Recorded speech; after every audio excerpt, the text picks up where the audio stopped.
சென்னை வள்ளுவர் கோட்டத்தில் நடைபெற்று வரும் இந்திய கம்யூனிஸ்ட் கட்சியின் 100 நிறைவு விழாவில் முதலமைச்சர் மு க ஸ்டாலின் கலந்து கொண்டு சிறப்புரையாற்றி வருகிறார். அந்த காட்சிகள். எல்லாருக்கும் எல்லாம் எனும் சமத்துவ சமுதாயத்தை அமைக்க பாடுபட்டுக் கொண்டிருக்கக்கூடிய தோழர்களோட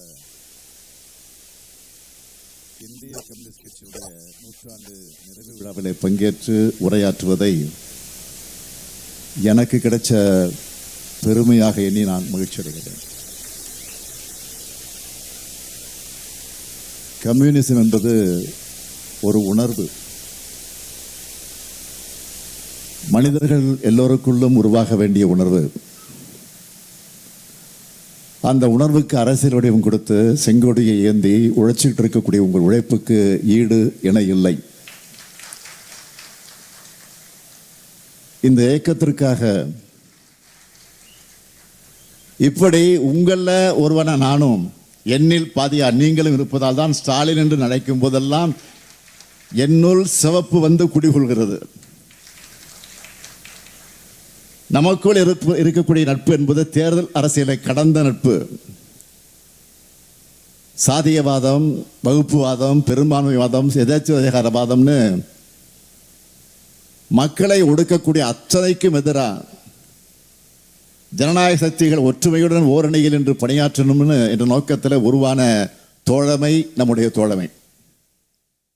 நான் உறுதியாக சொல்றேன், இந்த தோழமைதான் பாசிசத்தை ஒழிக்கும், வீழ்த்தும். இந்த தோழமைதான் எதாச்சாதிகாரத்தை வீழ்த்தும். இந்த தோழமைதான் மதவாதத்தை வீழ்த்தும். இந்த தோழமைதான் சர்வாதிகாரத்தை வீழ்த்தும். நம்முடைய இந்த நோக்கங்களுக்கு எதிராக இருக்கிறவங்க என்னென்னவோ கனவுகளை கண்டாங்க. இந்த ஒற்றுமையை சிதைக்க முடியுமான்னு பார்த்தாங்க. ஆனா அவங்களுடைய எண்ணங்கள் தான் சிதைஞ்சு போயிருக்கு. நம்முடைய இந்த தோழமை எந்த சக்தியாலும் பிரிக்க முடியாது. ஏன்னா இது எண்ணிக்கைக்காக அமைஞ்ச கூட்டணி இல்லை, எண்ணங்களுக்காக அமைஞ்சிருக்கக்கூடிய கூட்டணி. நம்முடைய இந்திய நாட்டையும் தன்மானமிக்க தமிழ்நாட்டையும் காக்க என்கின்ற அந்த உயர்ந்த எண்ணத்தை லட்சியமாக கொண்டு அமைஞ்சிருக்கக்கூடிய கூட்டணி. பாசிச பாஜக தன்னுடைய ஆக்டோபஸ் கொடுமையாக எல்லா பக்கமும் நீட்டி கபலீகரம் செஞ்சுட்டு இருக்கு. இந்திய நாடு இதுவரை காப்பாற்றி வைத்து இந்த அனைத்து விழுமியங்களையும் சிதைக்கிற செயலை ஒன்றிய பாஜக அரசு செஞ்சுக்கிட்டு இருக்கு.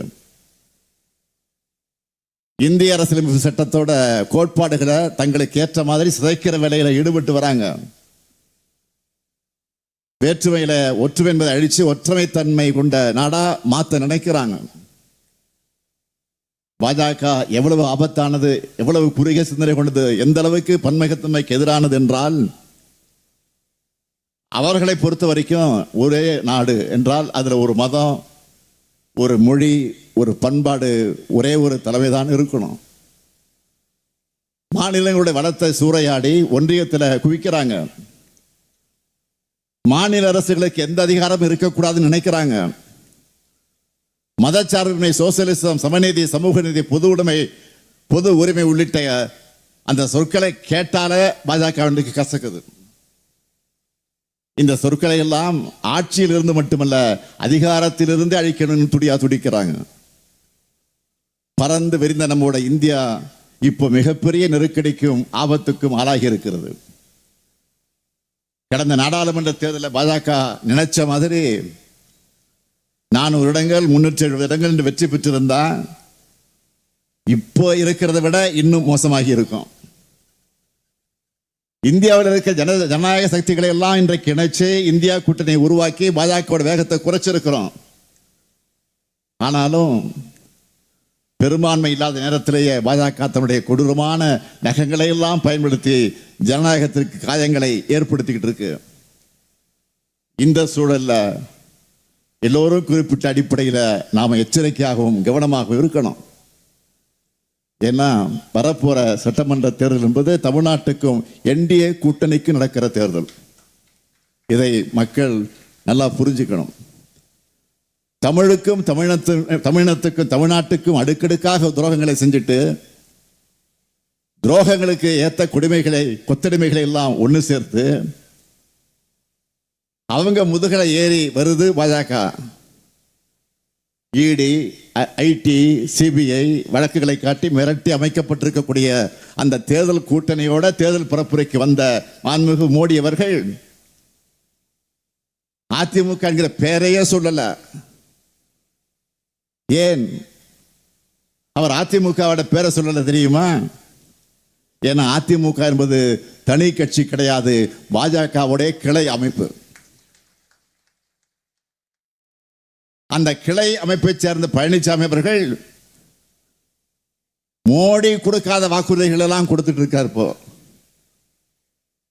முக்கியமா சொல்லணும்னா மகாத்மா காந்தி பெயரில் 100 நாள் வேலை திட்டத்தில் 50 நாட்கள் கூட வேலையை தராம ஒன்றிய பாஜக அரசு எப்படியெல்லாம் சீரழிச்சதுன்னு நாட்டுக்கே நல்லா தெரியும். இப்போ தேசத்தந்தை காந்தியினுடைய பெயரை அழிச்சிருக்கக்கூடிய இந்த திட்டத்தில் 125 நாட்கள் வேலை தரப்போறதா பாஜக சொல்லுது. ஆனா பழனிசாமி அவர்கள் என்ன சொல்றாரு? 150 நாட்கள் வேலை தருவணும் முதலாளிகளே. அந்த முதலாளிகளாம் மிஞ்சக்கூடிய அளவிற்கு பர்ஃபார்மன்ஸை இன்னைக்கு பண்ணிக்கிட்டு இருக்காரு அவர். தமிழ்நாட்டில் எப்படியோ தோல்வி உறுதி என்ற காரணத்தினால பாஜக அரசும் இந்த பட்ஜெட்லையும் நம்ம புறக்கணிச்சிருக்கிறாங்க. இந்த லட்சணத்துல நேரடியா பாஜக ஆட்சின்னு சொல்ல கூச்சப்பட்டு டபுள் இன்ஜின் ஆட்சின்னு சொல்லிட்டு இருக்காங்க. பாஜக சொல்ற டபுள் இன்ஜின் என்பது டப்பா இன்ஜின் நாட்டு மக்கள் நல்லா உணர்ந்திருக்கிறாங்க.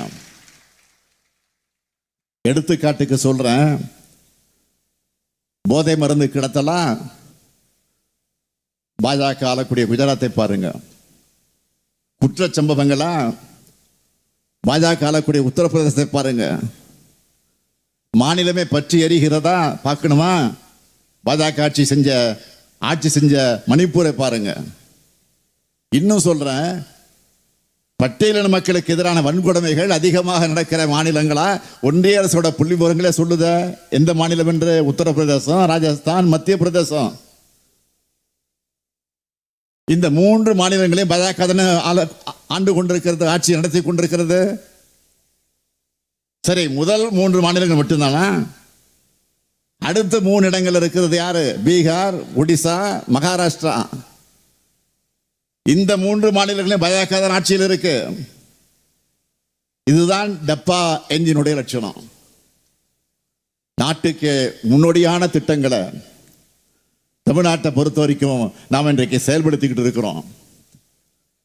அதிகமான வளர்ச்சி அடைந்த மாநிலமா தமிழ்நாட்டை திராவிட மாடல் உயர்த்தி இருக்கு.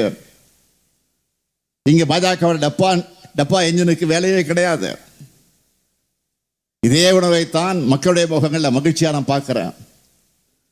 அண்மையில் இந்தியா டுடே பத்திரிகை சி ஓட்டர்ஸ் நிறுவனம் இணைஞ்சு நடத்தின கருத்து கணிப்புல நம்முடைய கூட்டணி 45 விழுக்காடு ஆதரவோடு முன்னிலையில் இருக்கிறதாக சொல்லி இருக்கிறாங்க.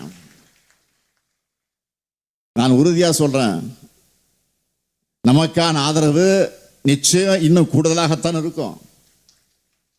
கருத்து கணிப்புகள், கருத்து திணிப்புகள் எல்லாத்தையும் அதில் நம்ம கவனத்தை செலுத்தி நம்முடைய எண்ணத்தை சிதற விட்டுற வேண்டாம், மெத்தனமா இருந்துட வேண்டாம். மக்களோடு இணைஞ்சு நம்முடைய பயணத்தை தொடர்ந்துகிட்டே இருக்கணும். தோழமை கட்சியினர் எல்லோரும் இன்னும் வேகமா பரப்புரைகளை தொடங்க வேண்டும் என்று உரிமையோடு நான் கேட்கிறேன். தமிழ்நாட்டில் நான் பொறுப்பேற்று நான் பெறப்போகக்கூடிய வெற்றி பாஜக வீழ்த்த முடியும் என்ற நம்பிக்கை ஒட்டுமொத்த இந்தியாவுக்கு வழங்கக்கூடிய வெற்றியா இருக்கணும். ஒற்றுமை இருக்கிற இடத்துல பாஜகவோட பாசிச எண்ணம் ஒருபோதும் பலிக்காது என்பதை நாம் மீண்டும் நிரூபித்து காட்டுவோம். வெல்வோம் ஒன்றாக என்று கூறி விடைபெறுகிறேன். நன்றி, வணக்கம்.